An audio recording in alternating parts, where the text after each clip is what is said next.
Oi, pessoal! Bom, tô aqui de novo para avisar que os nossos challenges e o nosso Sound School estão abertos lá no inglêsdenicro.com. Tá valendo muito a pena e a gente quer agradecer muito a vocês que estão conosco nessa caminhada no nosso dia a dia e dar mais uma motivaçãozinha para vocês melhorarem cada vez o inglês de vocês. Bom, é isso. Eu acho que vocês vão ter que ir lá no inglêsdenicro.com para dar uma olhada em tudo. E qualquer dúvida já sabem, suporte@inglesdenicro.com.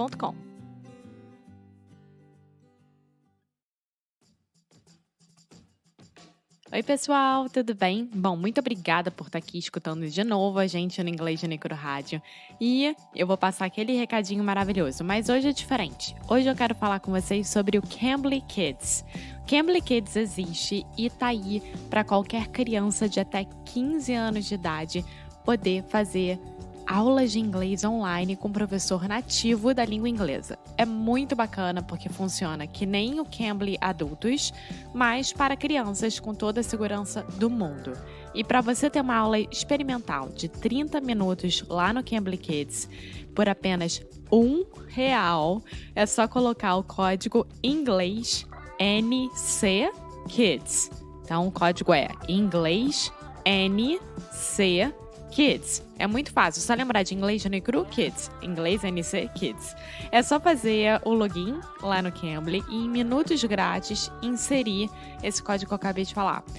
Também, se você quiser, é só ir na nossa show notes, que é aqui na descrição do episódio, e clicar no link que eu vou deixar lá para vocês, tá? Qualquer dúvida que vocês tenham, qualquer coisa, é só entrar em contato direto com o Cambly, que eles vão poder te falar direitinho como é que funciona o Cambly Kids, tirar todas as dúvidas em relação à segurança, e também, qualquer coisa, é só falar com a gente, tá bom? Now, on with the show! So can I ask you another question? Again, asking for a friend. When you talk about identifying your strengths or your skill set, for me personally, it is very easy to do two things. I can tell you my practical skills. Like I can teach you about phonetics. Probably that is not going to be super relevant to most interview questions. Right. And I can also, give you the BS answer of, oh, I'm great with working with teams. I'm really good working on tight deadlines. But those things aren't personal strengths. I'm just saying what I think I should say.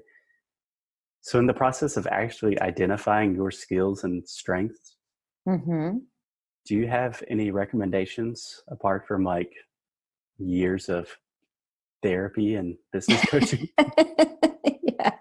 First therapy, of course. No, I'm just kidding.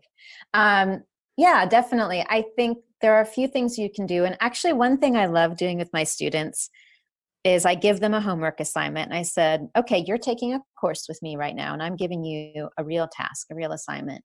I want you to ask 5 friends, colleagues, or family members how they would describe you, what your characteristics or qualities are. And you can tell them specifically that you are taking a course to help you prepare for a job interview. You can tell them you're taking a course for whatever reason, and tell them that I'm giving you a specific homework task. And really what it is an opportunity to hear how other people would describe you, because they're your best objective. I mean, they are your friends, they love you, but they're going to tell you what some of your qualities and strengths are that you might not recognize.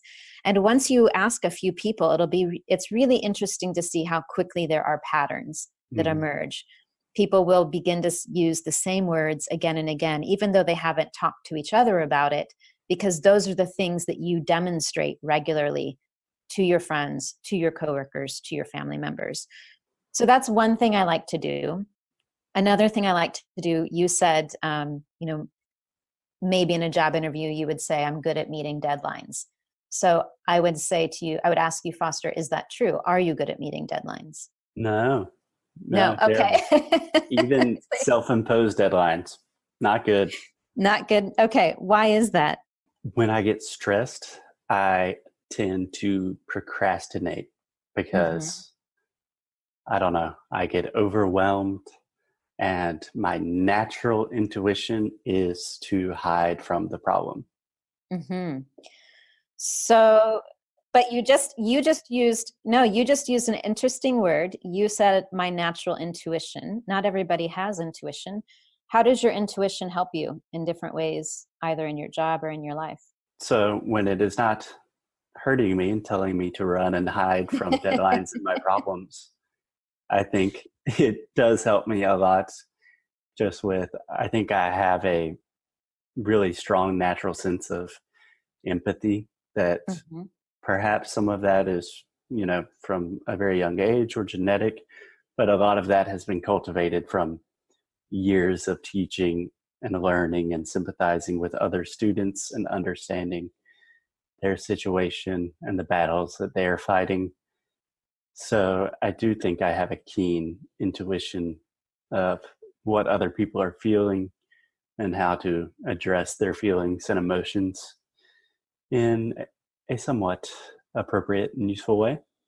Yeah, you just answered your job interview question. That's a great answer. That sense of empathy and that intuition, because not everybody has that. Not everyone can walk into a room or understand on an intuitive level and how to handle people when there might be a situation where there's a lot of different emotions happening or a high stress situation. So someone that can go in and handle that with empathy and have that immediate sense of what to do because of that intuition is definitely a strength. Right. And I think that was really cool for me to turn a negative into a positive there. I love doing it's one of the things we do in our course all the time. Actually, I have a whole section on turning negatives into positives. Right. But I think that really illustrated to me that intuition or having a strong sense of empathy is not necessarily what the company is looking for that position, but you are really demonstrating something about like your core values, who you are as a person. Yeah. And I think that resonates with everyone. Yeah. Well, I would say, most job positions, and not all, it would depend on the job the other thing you have to think about is what is the job that you're applying for and what skills do they need? And if you're applying for a job where you're going to work alone, you're only on a computer and you're working with data sets and numbers, empathy might not be important.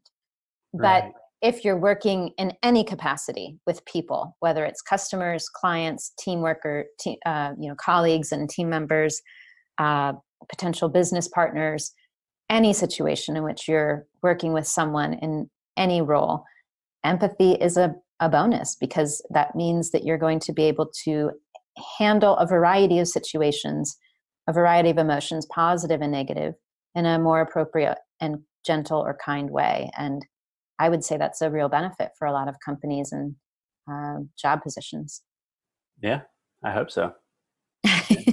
Yeah. Definitely. The world needs more nice, shy, empathetic people. Totally. In I agree. positions of power. Definitely. I agree 100%. Yeah. So, Amory, as always, you are a wealth of knowledge, but I do want to be mindful of your time. So do you have any final recommendations, or just like if someone is preparing for a job interview, they're nervous, they're going through the normal motions of practicing the typical questions. Yeah. What is a piece of advice that you would give them that they are probably not going to find on the first page of Google? That's a great question. I would say on the first page of Google, you're not going to find someone that says, accept your anxiety. The truth is, you will be nervous the day of your interview. We all are, whether it's our first language or not. We're all nervous in an interview because we know that we are being judged on our answers for something that we really want. You're interviewing for a job because you want the job. And there's someone that you're talking to that can give it to you or take it away. So it's a really stressful situation. And of course, you're going to be nervous. Now, doing it in another language, again, heightens that anxiety. But if you follow some of the steps that we've talked about today, it gives you the power to control that anxiety. So number one, accept that you're going to be nervous. But number two, learn how to be in power of it and not let it control you. And you can definitely do that, whether it's your first language, your second language, third or fourth, or however many. There are steps you can take so that you're the one in control and you have the power to deal with that anxiety in an appropriate way. Yeah, that's beautiful. Yeah. Yeah, I think that's perfect. Awesome. Emery, as always, if I had to describe your strengths, you are warm, kind, extremely intelligent. I think I would, if I had to choose a farm animal, a pig would be the appropriate choice. Yeah, awesome. I'm so glad to hear that. Excellent. So thanks a lot, Emery. Where can people find you online? Yeah. So I am at speakconfidentenglish.com. You can also find me on YouTube and Facebook under Speak Confident English as well. Cool.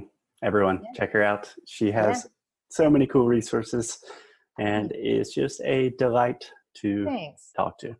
Excellent. Thanks so much, Emery. Talk to you soon. Thanks, Foster. Obrigada por ter escutado mais um episódio aqui do Inglês no Micro Rádio. A gente tem muito, muito, muito que agradecer a vocês. E a forma da gente agradecer é oferecendo desconto. E a gente está lá oferecendo desconto nos nossos produtos que nós temos, que são os nossos cursos. Tanto os Challenges quanto o Sound School estão com desconto lá no inglesnicro.com. E a forma de você acessar é, claro, indo no inglesnicro.com e vendo o que eles estão oferecendo, né, gente? Então vai lá, que eu tô muito, muito feliz. A gente tá muito feliz, claro, de poder estar reabrindo para vocês e poder fazer com que vocês melhorem cada vez mais o inglês de vocês e atinjam a melhor fluência, pronúncia, vocabulário, leitura, tudo possível, tá bom? Então é isso, inglesnicro.com, hein?